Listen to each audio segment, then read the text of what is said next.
And like anything, a corporation has to be under control somehow. So, and like nobody can just say, "Oh, I have a corporation." Like you actually have to go through certain procedures, and one of them is creating an article of incorporation. So, in doing so, you would go to the RMBCA and basically file for your articles of incorporation.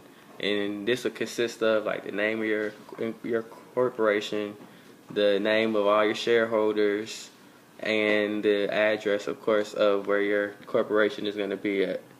And you have to take this to the Secretary of State, and they have to approve that your corporation can be held in that state. And of course, they have corporate bylaws, and those are going to be the a detailed set of rules that your corporation adopts, and that's going to decide like how the corporation is operated. And of course, you have like organizational meetings, and that's going to be like all your board of directors and your CEO, and everyone, your chief executive officer, if you ain't know.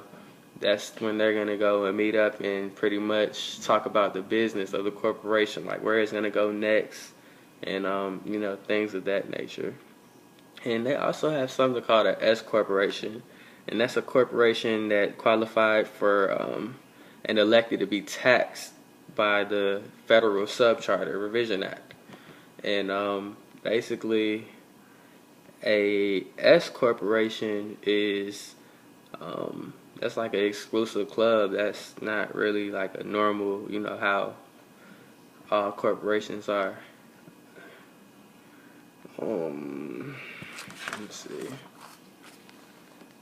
Of course, and the way that a corporation is financed is through equity securities. That's one of them, and that's basically the stocks. Like when you hear people talking about they have stocks in a company, that's what they're talking about. They're talking about their equity securities, and there's two different types. There's like a common stock and there's preferred stock.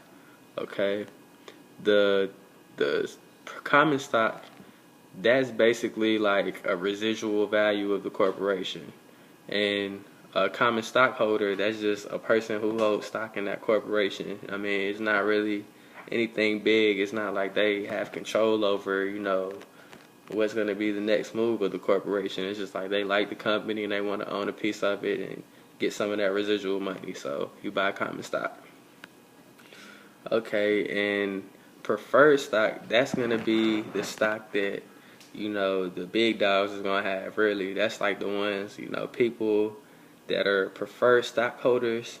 That's like the people that actually have interest in the company, and they're going to want to make moves for the company, and they're actually going to have some type of say so. So normally those are going to be like your businessmen and your prominent figures. Those are going to be the people that have preferred stock in the company.